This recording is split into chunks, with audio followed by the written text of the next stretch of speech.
Hi everybody, I'm Ellen Canner, author of the award-winning book, Feeding the Hungry Ghost, Life, Faith, and What to Eat for Dinner.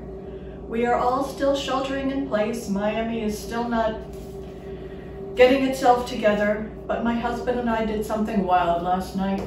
We ordered out. We haven't done that in ages. It's very exciting. I love whole grains, as you know. I have my workhorse brown rice that I use all the time. I have purple, I call it black rice, which is really wonderful and nutty and had been forbidden at one time, so I like it even more. And then sometimes there is rice. This is the rice my husband and I got when we got Indian takeout last night. And in addition to 2 terrific curries, we got a whole lot of rice. So what am I going to do? Rice pudding. Using rice that's cooked and cooled sets the starch, so you wind up with not soggy rice. It's beautiful. So I'm going to take about a cup of that. More, perfect. And I still have some left. And 3 cups of non-dairy milk. Now you can use oat, you can use almond, and in my case, I'm probably going to use both because I don't have a whole lot of either. This is about using what you have. Little oat milk, little almond milk, call me wild, it's how I roll. So we've got 1 cup of oat milk. You can make your own oat milk. I've never been super happy with mine. And 2 cups of almond milk. Actually now, with the 2 cups of liquid in, I'm going to turn on the burner and we stir. One thing I like about rice is that it's a pantry staple. It's usually pretty reasonable and it crosses every culture. Rice pudding crosses every culture.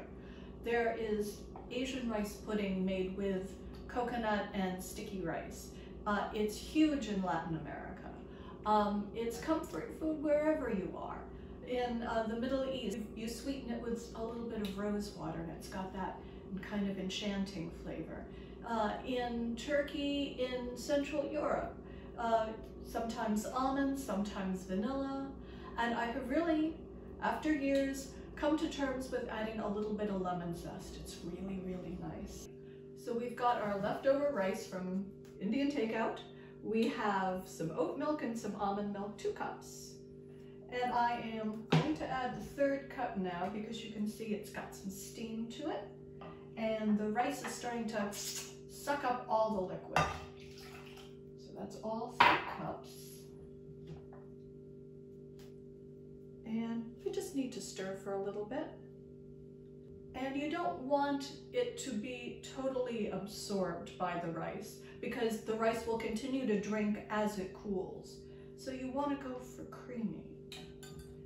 And when it gets to a nice consistency for you, this is where you make your rice pudding your own. During the break when I was stirring a little more, my husband said, "Are you going to add some raisins?" Raisins were how I used to eat my rice pudding as a child, and he likes that too. So yes, I'm going to add some. I like a little nutmeg, and I have some beautiful nutmeg right from Grenada. I am going to grate in some lemon zest, and instead of adding vanilla, I'm going to give it a little more of a Caribbean feel. And I'm going to add a splash of Haitian rum. You can use any light rum, or you can use vanilla, or you can use almond milk. This is your rice pudding. Get your own leftover rice, you're good to go. As usual, I get so excited about talking about the culture that I forgot to add the sugar, 1/3 cup. The sugar will dissolve quite quickly and it will start to thicken. Probably takes about 20 minutes at the stove, so you don't have to watch it super carefully, but do give it a stir over medium-high heat now and again because you don't want the rice to stick. And when it has reached ultimate perfection, then you make it your own. Gonna add a splash of rum, some raisins,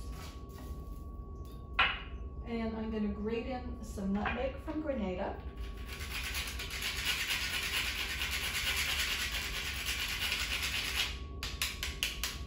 It's ridiculous. You know, that nutmeg nut is 2 years old, and it smells so great when you grate into it. And some lemon zest. We really sort of have reached rice pudding perfection, and I know I should let it cool properly and then ladle it up.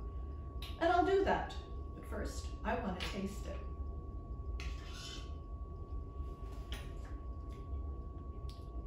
Awesome, and the raisins were a good addition. Thank you. The recipe is on my website at soulfulvegan.com. So everyone, be well, make the most of your leftovers, free is good.